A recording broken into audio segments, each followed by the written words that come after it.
நீங்கள் கவனித்துக் கொண்டே இருங்கள். இதற்கு பிறகு அந்த அவமானத்தை அவன் அடிப்படையாக கொண்டு பக்தியில் எவ்வாறு மின்னுகிறான் என்று பாருங்கள்.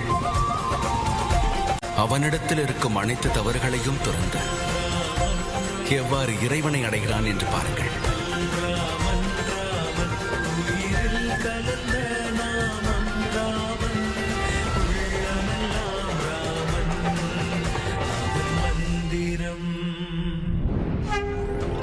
இந்த பாசாங்கை வேறு எங்காவது வைத்துக் கொள். கவலையே படாதீர்கள். இந்த அனுமன் ராமருக்கான இந்த பணியை என்றும் தாமதிக்க மாட்டான். வாழ்க ராமன்!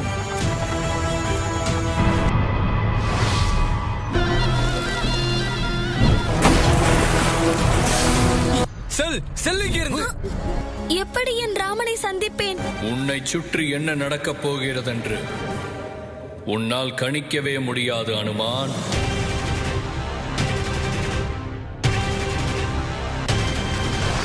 அனுமன் நாளை பிற்பகல் 2 மணிக்கு 1 மணி நேரம் உங்கள் சன் டிவியில்.